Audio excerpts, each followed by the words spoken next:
Good morning, good morning. It's Free Motion Fridays and let's play. Hope everybody has had a good week so far and that you've been able to do something fun and creative. I know that we have some areas of the country that are just really hot and difficult, so hopefully you're finding some ways to deal with that and be safe and have a good time as well. So what I thought we would do today is let's embellish some clamshells, Baptist fans. So Baptist fan is such a completely classic design. So many people love it. It's amazing. Look at it. So let's get down a little closer, I think. But I think that we could make it a little bit more exciting if we just add some fun things.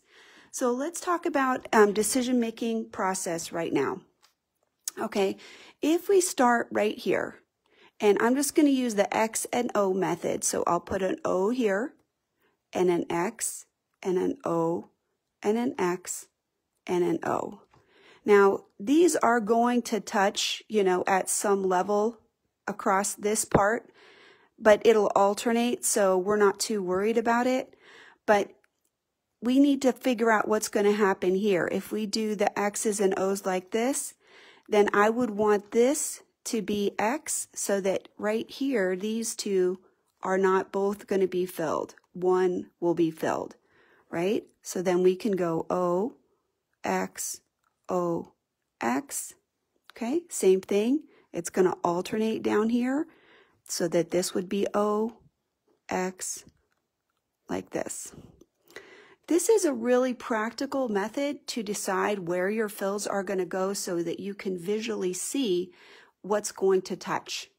Okay, so right now, if that's the case, and then this is O, then we're going to offset the next row. So then this would be X, O, X, O, X. And then same thing down here, O, X, O, X, O.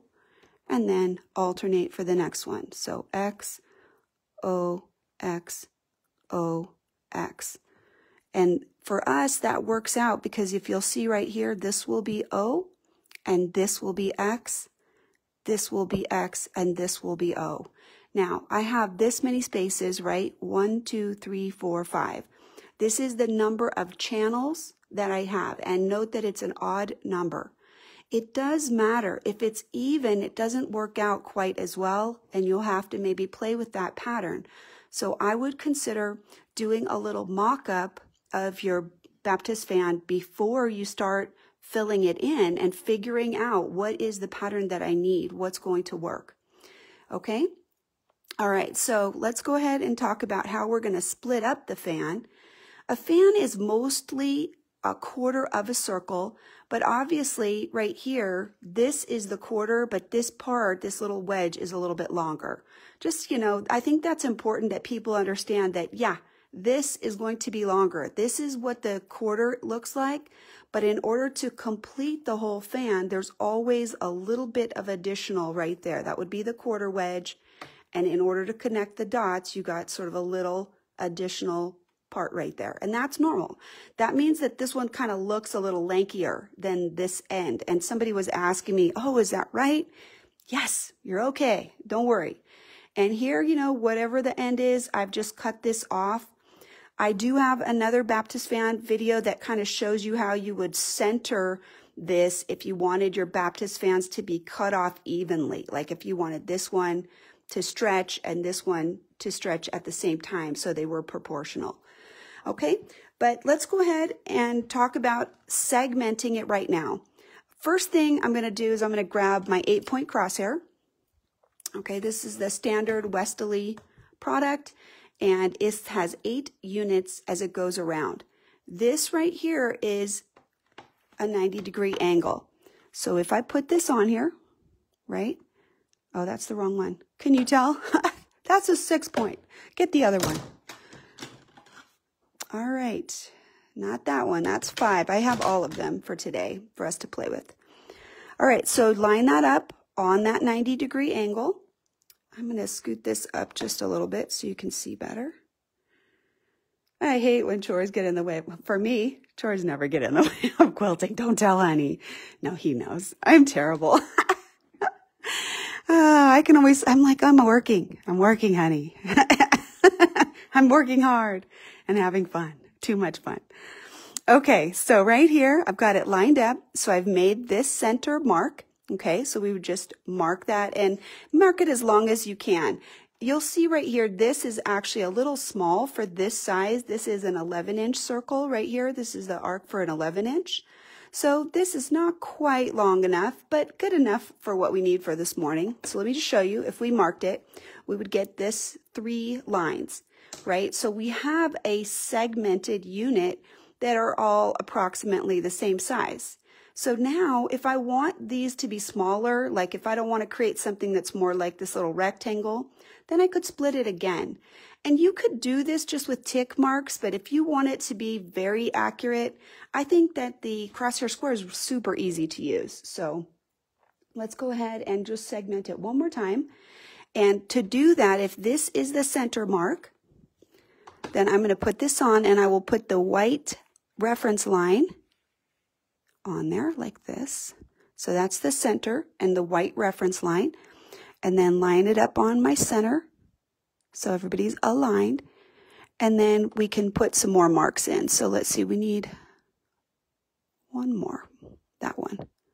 No, that one right there. This one is going to let us put one more split in there. And when we do these, when we split it so many times, we're actually going to need to move it a few more times because we have to align it twice to get this little sliver right there, the little tiny sliver. So let's see what we have so far, right? So we need slivers right in there. So we'll put the little sliver on that. Let's see, right there. That's what I want. So we're just going to split that one more time. I'm lining it up on the original marks, the white chalk, and then we'll just make one more mark. I got to scoot this up a little bit though. Right there. Oh, good enough. Good enough. We're not trying to be too perfect, right? This is free motion. We can accommodate everything. Okay, so we've got some lines and we really need these to kind of go all the way if we want. I don't know why this one's so short, but let's stretch them out. Make them all long enough. And if you want to combine in different spaces, you can. Like if I wanted to, you know, make 2 of these boxes into a unit, then I can. So let's say that we're going to leave the O's unfilled. So we'll make O is 0 and X is full of love. Okay? So we need a little reference, right? So we don't forget. So let's start on this one. And we can simply do something like this. We can just go make a little V on each line. So go to the point, come down, go to the point, come down.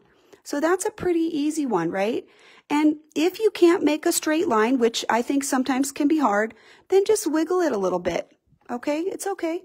Nobody's going to care if you can't make a straight line, but let's make a straight line as best we can. So let's start on the end.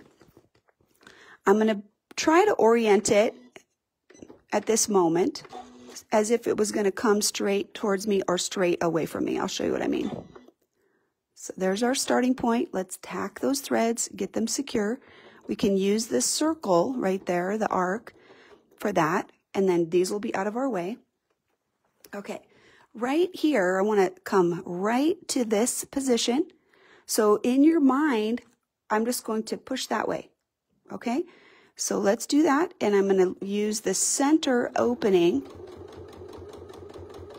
okay, right there to look through. Now I'm looking right here. Let's get you in just a little tighter so you can walk with me there. I want to look for the needle to go right there. So right now I'm projecting, I'm looking ahead to try to get me right to that line back there. And just try to move slowly and smoothly. Notice that my line looks pretty straight.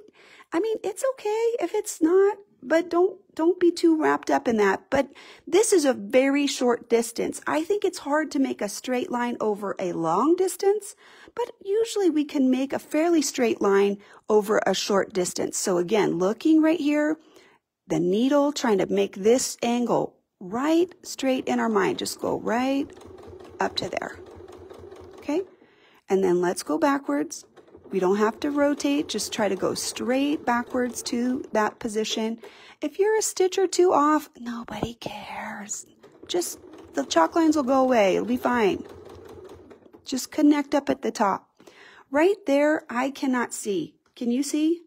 Right? I can't see. That would be so annoying for me, right?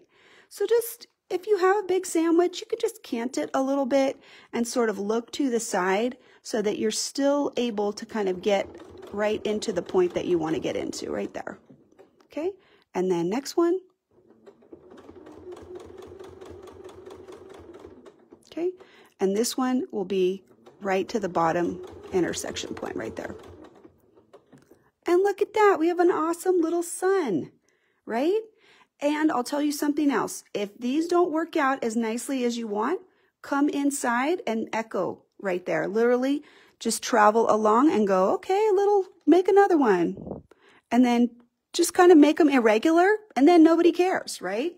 Make one tight to the top, one a little shorter, one tight, one shorter, and then all of a sudden you have this irregular pattern and it looks awesome. So remember, I'll be the first one to tell you, I have trouble making everything the same. I do not have that gift like some people do. So I'm going to find a way to make it work for me and make it irregular because that's better.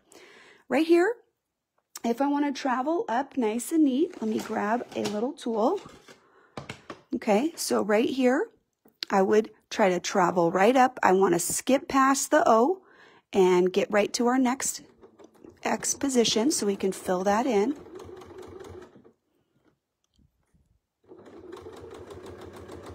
Okay, so we'll be right there at this corner. Now, let's do something curvy, right? Let's do something easy. We're going to do a C. Let's see. Should we go this way? I want to think about how this is the C that I want to do, like this, where you come in and you come right to the next one, like this, like a little wave. Okay? So we have to think about it. How is it going to go when it's this way? Maybe we have to do it backwards. Oh yeah, okay, so if I start at the top, it'll be better. Okay, so we'll go up to the top. I see what I was having trouble with, right? So we're gonna come up and we're gonna make our C like this. Come in and we'll go to the next one like this, and we'll go to the next one. So right here, as we come to the bottom, we can either make it touch or not. Okay, so C. This one seems a little bigger, so I'm going to just make this one a little tighter here. And we're just going to complete that process. So right here at the bottom, I've got to come into the C very quickly. I've got to kind of swoop right up into there to get that first one nice and pretty. Okay, there's just not a lot of room there, so kind of come right into your C. So this is practicing your cursive, right? It's also good because you practice kind of going right over where you've already sewn, which I like. I think it's really good if you can practice. Now, we want to use our little columns to keep our design curving around, right? So when I put that C in there, I want you to orient it as if it's straight in this column.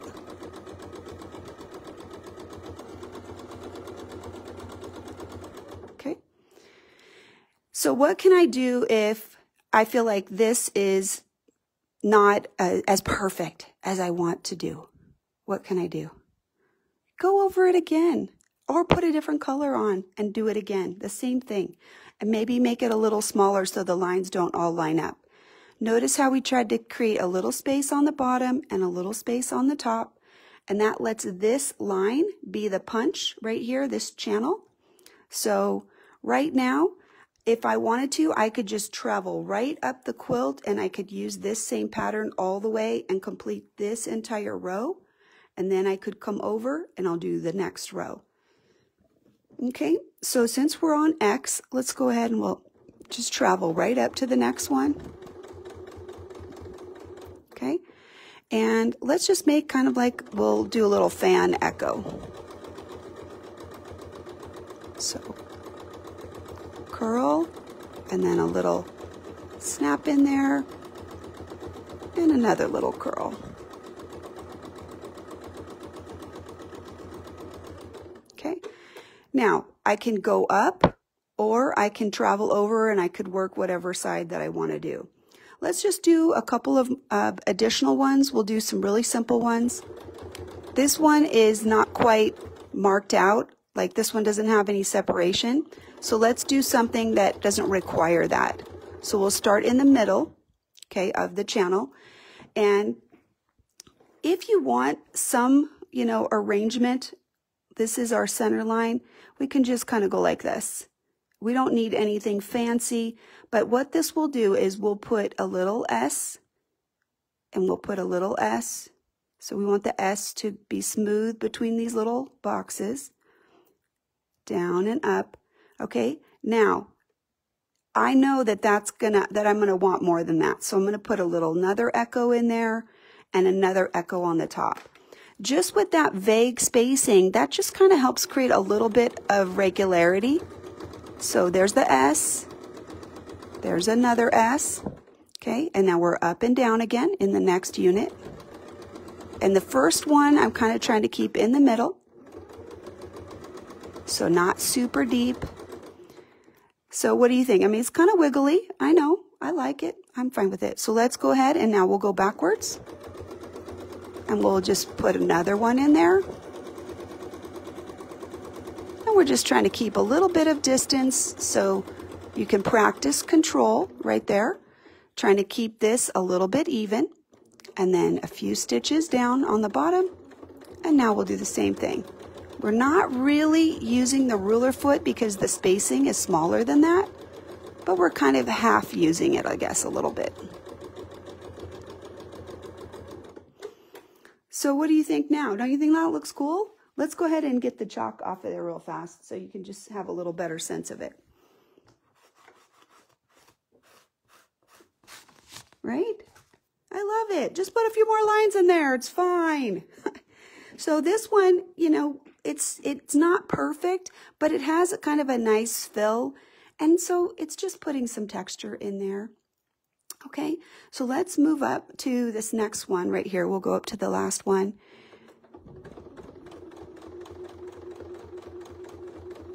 Okay, now if we have these Baptist fans and we want to put some kind of an echo in here, this one right here is this 9-inch unit. And if I wanted a 1/4 inch echo, I would have to go up to the 9.5, right? So let's just do that real quick. 9.5. I don't have to use the pin. I can literally just move my foot up so that the foot is touching right here, right there. And then this should lay right along that stitch line.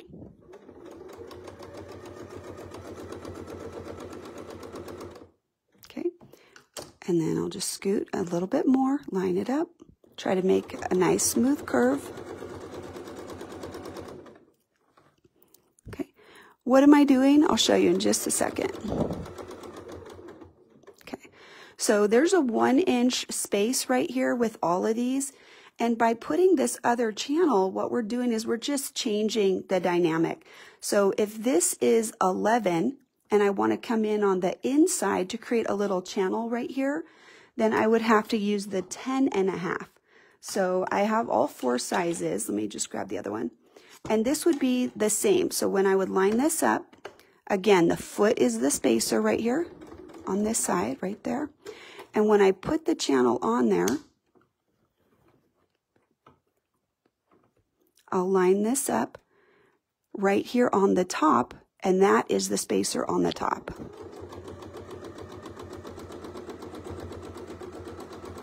So once I get my base in there, I can use any of these templates to travel around smoothly on the existing arcs if I ever want to. Okay, so this one's getting a little bit tighter, so I'm going to sort of correct it It won't matter once we're done, but I can tell there's going to be a little narrowing right there. I'll show you. See how it's a little bit narrower right there? Now I got this fun little space right here, and now we can do something fun. Okay, so let's practice some circles. Notice that I'm going a little faster, okay? And we'll just put a little loop in there, and we'll do the next one. Okay, and then a little loop brings us back to the center position so that we can keep this right in the middle. So we'll kind of use the foot as the guide. So this little channel kind of helps us stay right in the center. It's a figure 8. We are using a little bit smaller stitch right there.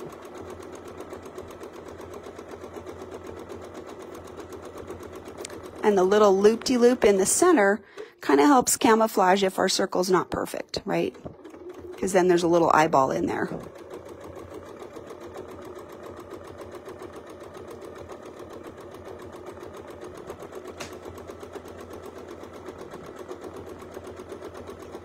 This is great practice for helping keep your circles very regular, keeping them the same size. So let's just keep on going. We'll just fill this in. This will probably be our last design for today.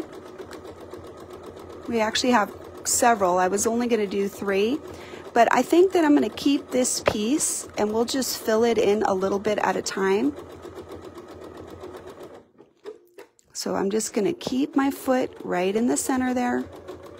That's the spacer. When he's in the middle right there, that's how come I know I'm oriented to the rest of this channel, because he fits right in there. He's a 1/2 inch, so I think our next one goes this way. See, I was talking and I lost track. Okay, little eyeball.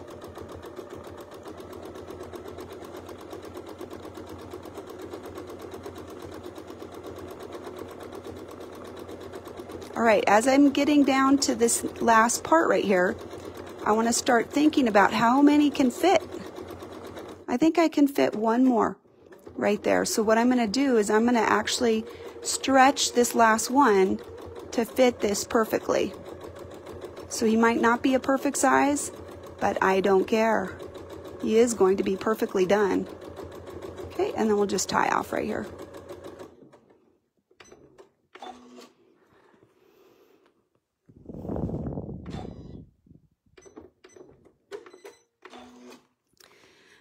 I like that rulers help to define spaces for me. Sometimes I feel like just making my own random square or shape diamond, it's not something that I have the ability to do easily. And let me turn it this way so you can see it. Let's come out just a little bit so we can get a wider view. Okay. I love that, right? And we could put a fill in every one if we wanted to, but if we did that, then I would want to put channels in every other one, because the channels would separate the designs and give you a little space. But don't you think that's fun? So right now, O has nothing, and we could, just from this position, we could come over, we could start filling this one and go to the next one.